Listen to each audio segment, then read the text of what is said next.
Hello दोस्तों, मैं आशीष कुमार विश्वकर्मा आप सभी का इस वीडियो में स्वागत करता हूं। दोस्तों, हम आज कक्षा 9वीं की अध्याय 1 संख्या पद्धति पृष्ठ बैंक से हल कर रहे हैं।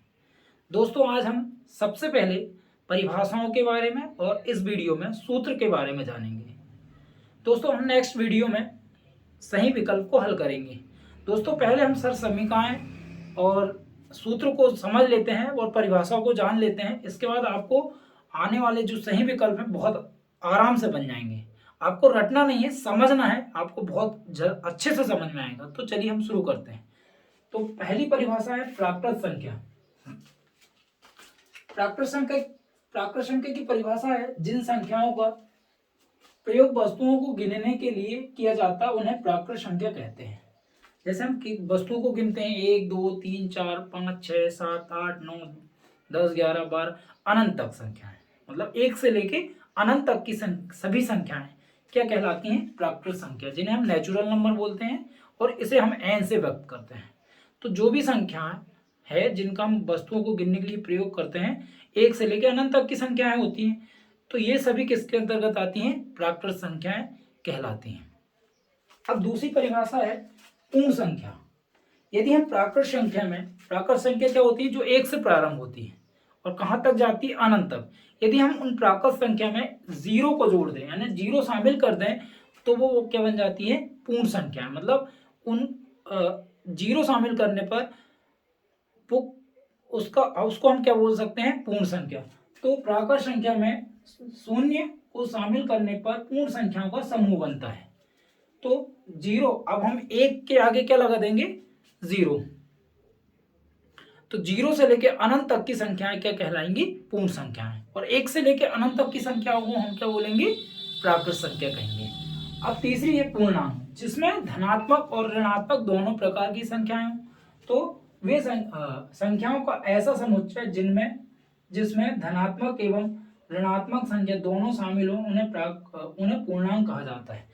जिसमें जैसे ऋण 2, ऋण 1, ऋण 3, ऋण 5, ऋण 1 से लेके ऋणात्मक संख्या जितनी भी आती हैं अनंत तक होंगी ये भी, और 1 से लेके अनंत तक की संख्याएं जितनी होंगी वो सभी क्या है? पूर्णांक के रूप में है। मतलब धनात्मक संख्या और ऋणात्मक संख्याओं का समूह क्या कहलाएगा? पूर्णांक कहलाएगा। अब नेक्स्ट है परिमेय संख्या। वे संख्या जो भिन्न के, यानी कि हम जिन संख्याओं को p बटे q के रूप में लिख सकें, जहां p व q ये पूर्णांक है। ये धनात्मक भी हो सकते हैं और ऋणात्मक भी हो सकते हैं। तो इसको बोलते हैं अंश और इसको बोलते हैं हार। जो हार है वो किसके बराबर नहीं होगा? 0 के, क्योंकि यदि वो 0 के बराबर हो जाएगा तो हम इसको क्या लिखते हैं? इनफाइनाइट, मतलब अपरिमित या अनंत के रूप में लिखते हैं।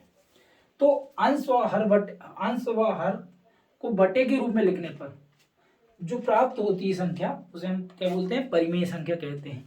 तो वे संख्या जो भिन्न के रूप में लिखी गई हों या जिन्हें हम p बटे q के रूप में व्यक्त कर सकें, जहां p व q पूर्णांक है वह q बराबर नहीं होगा 0 के, जैसे 3 बटे 4, 5 बटे 8, 11 बटे 9, 5 बटे 7, ये सभी क्या है? परिमेय संख्या। तो आपको समझ में आया? यदि समझ में आ रहा है तो प्लीज आप लाइक कीजिए, शेयर कीजिए एंड सब्सक्राइब कीजिए। अब अपरिमेय संख्या, जिन्हें हम p बटे q के रूप में व्यक्त ना कर सकें, मतलब जिन्हें हम p बटे q के रूप में नहीं लिख सकते। तो जैसे कर्णी 2, कर्णी 3, कर्णी 5, कर्णी 7, कर्णी 11, कर्णी 17, कर्णी 13, इनको हम p बटे q के रूप में नहीं लिख सकते। तो जिनको हम p बटे q के रूप में नहीं लिख सकते हैं वो संख्याएं क्या कहलाती हैं? परिमेय संख्या कहलाती हैं। तो दोस्त, अब आगे देखते हैं कौन सी है वास्तविक संख्या।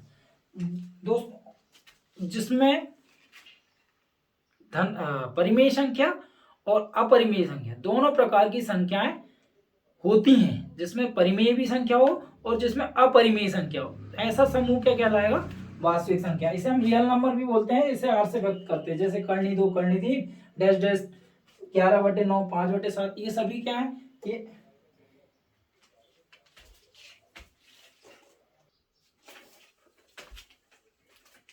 ये सभी क्या है? परिमेय संख्या है। तो कर्णी 2, कर्णी 3 अपरिमेय संख्या हो गई, और 11 बटे 9, 5 बटे 7, ये सभी क्या है? अपरिमेय संख्या। ओ सॉरी, ये परिमेय है और ये अपरिमेय। तो दोनों संख्याओं का जो समूह है वो क्या कहलाता है? वास्तविक संख्या कहलाती है। इसे हम रियल नंबर कहते हैं और इसे आर से व्यक्त करते हैं। अब नोट ये आईएमपी है, ये आपको हल मतलब ऑब्जेक्टिव करने में मदद करेगा। देखिए, एक परिमेय संख्या का दशमलव प्रसार शांत होता है, मतलब जब हम भाग प्रक्रिया करते हैं, भाग देते हैं, शेषफल हमारा बचता है, फिर भाग देते हैं, फिर शेषफल आता है, कुछ समय बाद भाग देते देते शेषफल क्या हो जाता है, शून्य, यानी भाग प्रक्रिया पूरी समाप्त हो जाती है।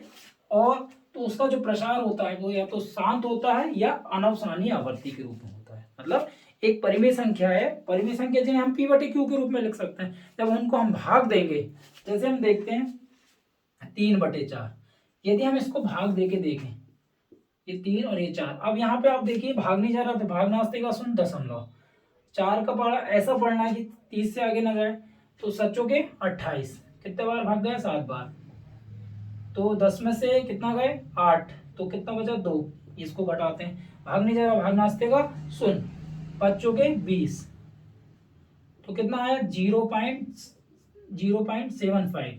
मतलब अब देखिए, आप यहाँ देखना कुछ समय बाद भाग प्रक्रिया समाप्त हो गई, मतलब हमें शेषफल क्या प्राप्त हो गया, 0।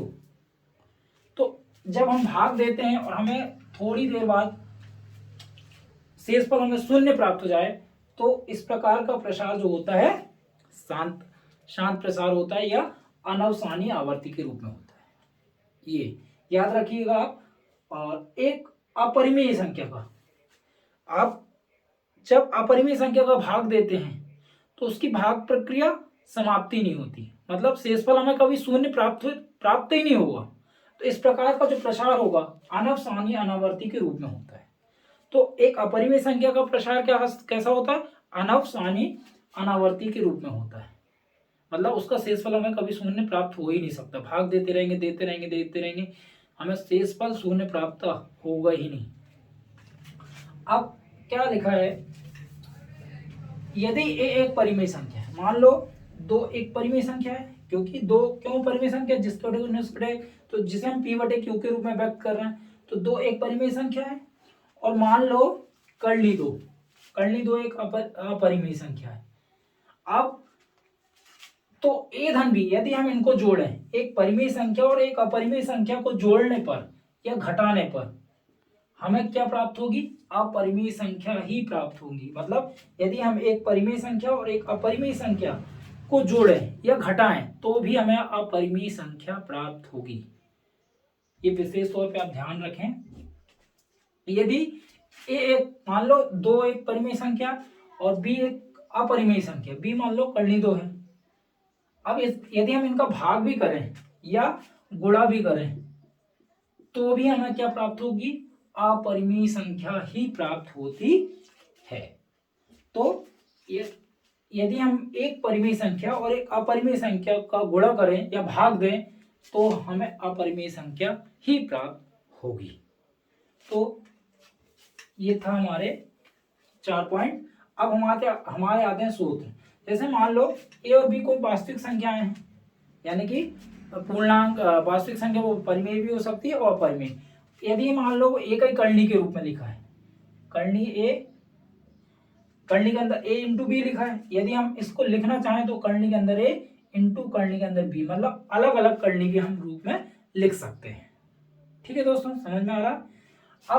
अब देखिए, यदि वो भाग के रूप में है, अभी पूरी के रूप में लगी, ए बटे बी पूरी की कर्णी है, तो हम अलग अलग लिख सकते हैं, कर्णी ए बटे कर्णी बी। अब चौथा पॉइंट दोस्तों, आप एक सरसमी का देखना, x धन y, मतलब एक कोष्टक x धन y और एक कोष्टक में x ऋण y, इसकी सरसमी का होती है x का वर्ग ऋण y का वर्ग, x का वर्ग ऋण y का वर्ग होती है। अब हमारे पास है एक कोष्टक में कर्णी a धन कर्णी b और दूसरे कोष्टक में कर्णी a ऋण कर्णी b, इसका मान क्या होता है, a ऋण b। अब ये आया कैसे, देखो, मतलब कर्णी a का वर्ग हो जाएगा माइनस क्या होगा, कर्णी b का वर्ग, वर्ग से कर्णी क्या होती, कट जाती, तो क्या बचा a ऋण b, तो क्या हो जाएगा a ऋण b, मतलब कर्णी के अंदर a धन कर्णी के अंदर b, एक कोष्टक में, दूसरे कोष्टक में कर्णी के अंदर a ऋण कर्णी के अंदर b बराबर होगा a माइनस b। ऐसी 8वीं a, यहाँ पे अब कर्णी नहीं लगी तो यहाँ क्या हो गया a का वर्ग, यहाँ से b में क्या हो गई, वर्ग से कर्णी कट गई तो क्या बचा b, ऐसे इसमें अब आप ये सरसमीका देखना, ये देखिएगा आप एक्स प्लस वाई पूरी की घात 2 बराबर x square plus 2x y plus y का स्क्वायर। अब यहाँ पे देखना, यहाँ पे क्या है, कर्णी ए पूरे का वर्ग है धन दो सरसमीका का x का मान कर्णी है और y का मान कर्णी भी धन कर्णी भी पूरे का वर्ग। तो वर्ग से कर्णी कटती है, हम जान चुके हैं। तो क्या बचा, a धन कर्णी के अंदर a भी लिख सकते हैं धन b। तो ये हमारी एक सरसमीका बन गई। अब आपको ये रखना है यार, x धन y पूरी की घात 2 बराबर x की घात 2 धन 2x y धन y की घात 2, x ऋण y पूरी की घात 2 बराबर x की घात 2 ऋण 2x y धन y की घात 2, और एक कोष्ठक x धन y और दूसरे कोष्ठक x ऋण y बराबर होता है x का वर्ग ऋण y का वर्ग। अब घातांक के नियम आते हैं।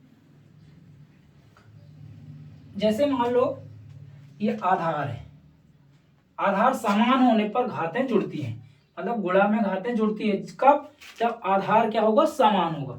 जैसे अभी यहाँ पे आधार क्या देख रहा है, a, तो हम क्या लिख सकते हैं, a धन a की घात n धन n, गुणा में घातें जुड़ती है। अब भाग में घातें घटती है m ऋण n, जब कब, जब आधार समान होगा। अब यदि मान लो a की घात m है और पूरी की घात n है, तो हम क्या लिख सकते हैं, a की घात m गुणित n, मतलब 2 की घात 2 है और पूरी की घात 3 है, तो हम क्या लिख सकते हैं, 2 की घात 2 तिया 6 लिख सकते हैं। दोनों का हम क्या कर सकते हैं, आपस में गुणा कर सकते हैं।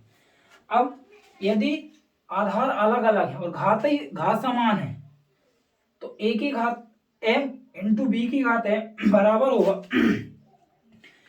हम क्या कर सकते हैं, a और b का गुणा कर सकते हैं और पूरी की घात क्या लिख सकते हैं, m लिख सकते हैं। जैसे देखो 2 की घात 3 इंटू 3 की घात 2, तीन, क्योंकि घात समान होना चाहिए, तो 2 गुणित 3 पूरी की घात कितनी हो जाएगी, 3। अब इसका भी मान वही आएगा, इसका भी मान वही आएगा, दोनों बराबर होंगे।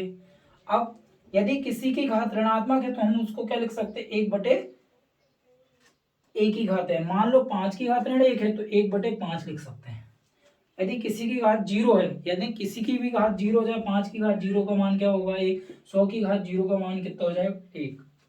जहां a बड़ा होगा 0 से, एक वास्तविक संख्या है, वह mn एक परिमेय संख्या। दोस्तों इस वीडियो में हमने परिभाषाओं के रूप में कवर किए थे। और यदि वीडियो पसंद आता है तो प्लीज आप लाइक कीजिए और शेयर कीजिए और सब्सक्राइब कीजिए। Thank you.